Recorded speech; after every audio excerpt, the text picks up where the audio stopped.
Imagine waking up tomorrow owning one of the biggest film studios in Hollywood. Overnight, you control thousands of movies, iconic characters, decades of stories that shaped how the entire world thinks about heroes, villains, and happy endings. Your logo appears before movies that gross $1 billion. Your name sits behind franchises that outlive actors, directors, even entire generations of fans. It sounds like the ultimate business to own, but here's the strange part almost nobody expects. Many of the biggest movies in history, films that made over $1 billion at the box office, technically lost money. On paper, some of the most successful films ever made are considered financial failures. That single fact breaks the way most people think Hollywood works. And near the end of this video, you'll discover the one hidden reality almost nobody talks about. The actual reason film studios are worth billions of dollars, even when their movies don't turn a profit. Once you understand it, you'll never watch a movie's opening weekend numbers the same way again. So let's step inside the real economics of owning a film production studio. At its core, a film studio isn't just a company that makes movies. It's closer to a factory that manufactures emotional experiences, then sells the same experience over and over in different forms. For decades, most people assume a studio makes money the moment a movie hits theaters. Ticket sales, they think, are the whole business. But box office revenue is often just the opening chapter of a much longer financial story, one that can stretch on for 50 years or more. This is where most people are wrong about Hollywood. The theater run is marketing. The real business happens after. Now think about who actually owns these empires. Ownership in the film industry isn't one single model. It's a mix of massive conglomerates, independent studios, and hybrid partnerships, and each one plays a completely different financial game. At the top sit the major studios, the ones fully owned by giant media conglomerates. Think of companies where the studio is one piece inside a much larger corporate machine that also owns theme parks, television networks, and streaming platforms. These studios rarely operate alone. Their profits get folded into a much bigger financial ecosystem, which means a movie can lose money on its own books while still helping the parent company in other ways, like driving streaming subscriptions or filling seats at a theme park. Then there are independent studios, smaller operations that finance and produce films without a giant parent company behind them. Independent studios take on enormous risk because they don't have theme parks or streaming services to soften the blow of a flop. If their movie fails, there is no safety net. There are also government-backed and state-funded studios in certain countries, where films are partially financed through public funding to support national film industries and cultural identity. And there are boutique production companies that exist almost entirely to create content, then sell distribution rights to bigger studios, never actually owning a theater chain or streaming platform at all. But here's what almost nobody realizes. Ownership structure alone can decide whether a studio survives one bad year or collapses from it. So what are you actually buying when you own a studio? At first this seems simple. You're buying the ability to make movies, but the reality goes much deeper. You're buying physical infrastructure, sound stages, backlots, editing suites, sometimes entire studio, lots spanning hundreds of acres.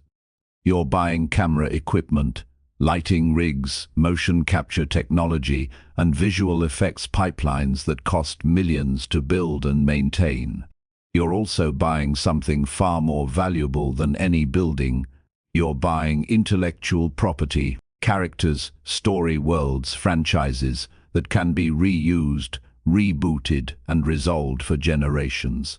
A single character created decades ago can still generate revenue today through merchandise, video games, theme park rides and streaming rewatches. You're buying distribution relationships too, deals with theater chains around the world, agreements with streaming platforms, licensing contracts with international broadcasters. Without these relationships, even a great movie has nowhere to go.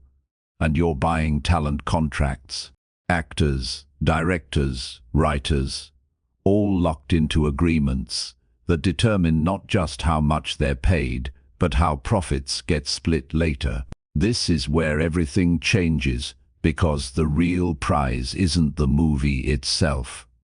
It's what the movie unlocks afterward. Now let's talk about what it actually costs to build a studio like this from scratch.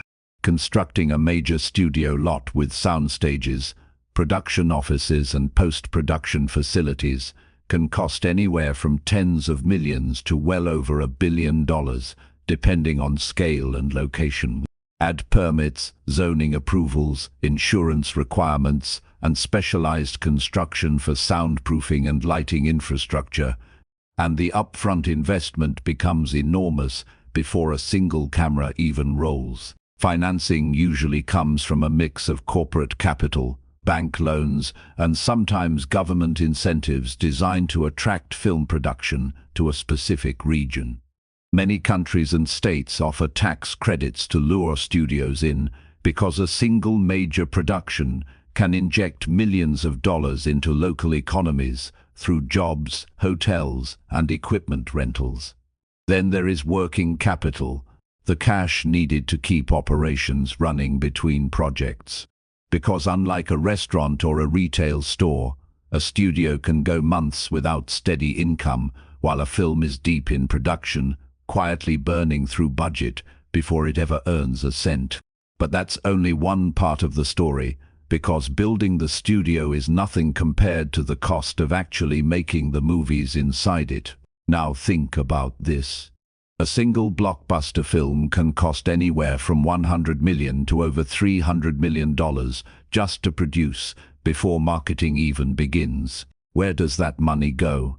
A huge portion goes to above-the-line costs, meaning star salaries, director fees, and producer payments. A-list actors can command tens of millions of dollars per degree Fahrenheit, sometimes with additional bonuses tied to box office performance. Then come below-the-line costs, the massive machinery of actual filmmaking. Crew salaries, set construction, costumes, location shooting, and increasingly, visual effects, which can single-handedly consume over half a film's entire budget on major blockbusters. Visual effects studios can charge staggering amounts to create digital characters, explosive action sequences, or entire computer-generated worlds. A few minutes of seamless CGI can cost more than most people spend on an actual house.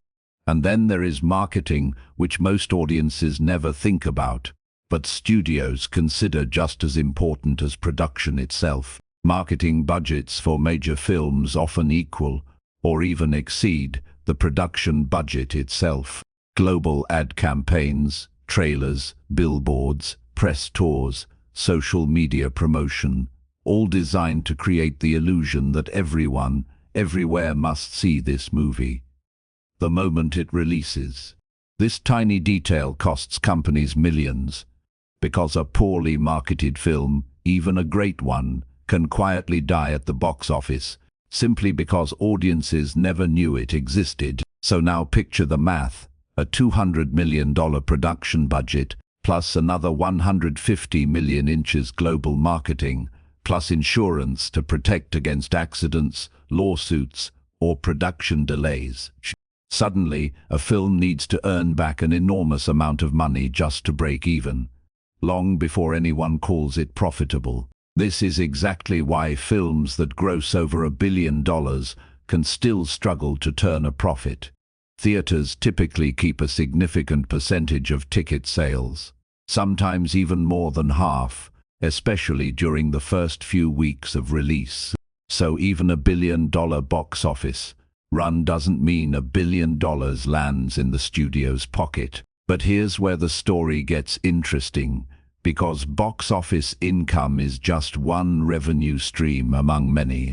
Studios also earn through streaming deals, licensing their films to platforms for enormous fees, or releasing them directly on their own streaming services to drive subscriptions. Television licensing brings in steady income for years after a film's theatrical run ends, as networks pay to broadcast it repeatedly.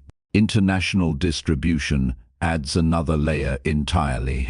A film that underperforms domestically can sometimes become a massive success overseas, especially in booming markets, where blockbuster action and franchise films dominate box office charts. Then there is merchandise, action figures, clothing, collectibles, all generating profit margins far higher than the films themselves. A toy that costs a few dollars to manufacture can sell for 20 times that price, with almost pure profit flowing straight back to the studio, holding the intellectual property. And this leads to an even bigger problem for studios that don't own strong intellectual property. Without merchandise potential, without sequel possibilities, without theme park attractions or video game adaptations, a single movie has a ceiling on how much money it can ever make. But a franchise, a true universe of characters, has almost no ceiling at all. This is why owning IP is the single most valuable asset in the entire film industry. A movie earns money once. A franchise earns money forever. Now let's follow how the money actually flows through this entire system. It starts with financing, capital raised through the studio itself, outside investors, or pre-sales to international distributors who pay up front for the rights to release the film in their region. That money funds production. Once the film is finished, it moves through a release window strategy, often starting in theaters, then moving to premium video on demand, then to streaming platforms, and eventually to television. Each stage generates a new wave of revenue, spreading income across months or even years instead of a single opening weekend. Behind the scenes, profits get divided among everyone with a financial stake: the studio, talent with profit participation deals, distributors, and sometimes outside investors who helped finance the film. This is where Hollywood accounting becomes infamous, because studios often use complex accounting methods that make it extremely difficult for outside parties to calculate true profit, sometimes resulting in movies that earned enormous box office totals being reported as financial losses on paper. Until you discover this, it's almost impossible to believe. But it's precisely why so many actors and filmmakers have historically fought for deals based on box office gross, rather than net profit, because net profit can be manipulated through internal studio accounting in ways gross revenue simply cannot. Now let's talk about the ongoing expenses that never stop, no matter how many films a studio releases.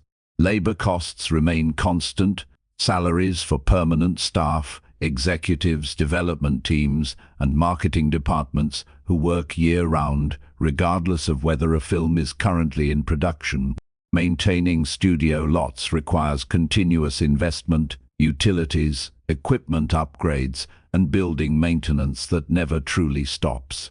Insurance is another massive, often invisible cost. Productions require coverage for accidents, weather delays, equipment damage, and even the health of key cast members. Because losing a lead actor mid-shoot can cost a production tens of millions of dollars in delays and reshoots. Debt financing plays a huge role too. Many studios finance productions partially through loans, meaning interest payments quietly eat into profits long after a film has already been released. And then there is technology. Studios must constantly invest in new visual effects software, virtual production tools, and increasingly artificial intelligence systems used for everything from de-aging actors to generating background environments. Because falling behind technologically can mean falling behind creatively and financially. But here's what almost nobody realizes about the hidden costs lurking beneath all of this. Legal risks are enormous in this industry. Lawsuits over story rights, unpaid royalties, or contract disputes with actors and writers can drag on for years, quietly draining resources long after a film has left theaters. Regulatory compliance adds another invisible layer, especially when filming internationally, where studios must navigate different labor laws, tax structures, and content restrictions depending on the country. Environmental risks matter too. Massive productions filmed on location can face unexpected costs from natural disasters, extreme weather, or environmental permitting delays, sometimes shutting down productions for weeks at a time. And operational risks are constant.